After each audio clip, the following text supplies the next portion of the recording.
ឈ្មោះកម្មាប់ឈ្មោះកម្មាយកម្មាប់ក៏ដូចតែគ្នាណាចាប់ពីក្បែរទៅអើយបាទគេទៀតម៉ាយទៅសាទិញម្ហូបឯណាបាទហើយនៅផ្ទះដុតម៉ូល5ដុតថងបាទតាម៉ែមកឃើញ5ម៉ែវ័យឯណាបាទតាប្រែវល់គ្នាលេងលោកឡាតកាន់មកឲ្យហើម5ហ៎តាមបាច់ហើម5ណាអញខ្លាចម៉ែវ័យណាចាំបើគាត់វ័យយើងរត់ទៅណាតោះចឹង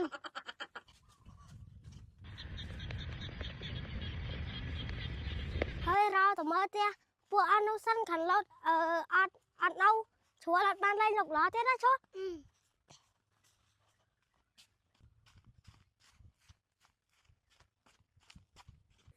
តិចទៀតម៉ែទៅមើលស្រែណាកូនចាចាំម៉ែមកវិញចាំម៉ែទិញនំផ្ញើចា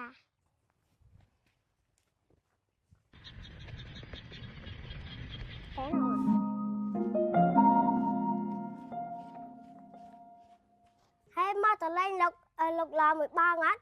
ខ្លាប់ម៉ែវ័យមកម៉ែអត់វ័យទេអត់ហ៊ានទៅលេងទេបងខ្លាប់ម៉ែអូនវ័យម៉ែមិនវ័យទេមកតើអូនទៅលេងលោកឡា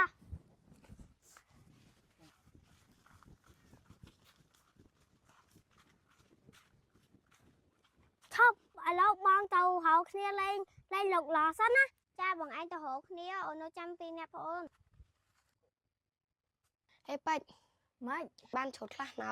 ខ្ញុំបានឈុតដែរឈុតបានខ្លះដែរចាស់ផងឯងខ្ញុំនៅអត់បានឈុតខ្លះហងព្រោះដោយសារអត់មានអ្នកជួយឈុតបើបច្ច័យម្នេះជួយទៅឈុតខ្ញុំវ៉ាស់ដៃគ្នាហ្មងវ៉ាស់ដៃហើយចាស់ឈុតនឹងណាចា2 3ថ្ងៃទៀតខ្ញុំទៅនេចាំខ្ញុំទៅជួយច្រូត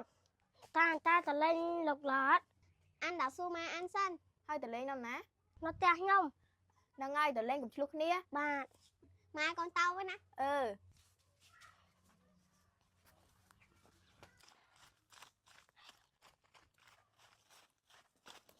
ហើយកម្មាប់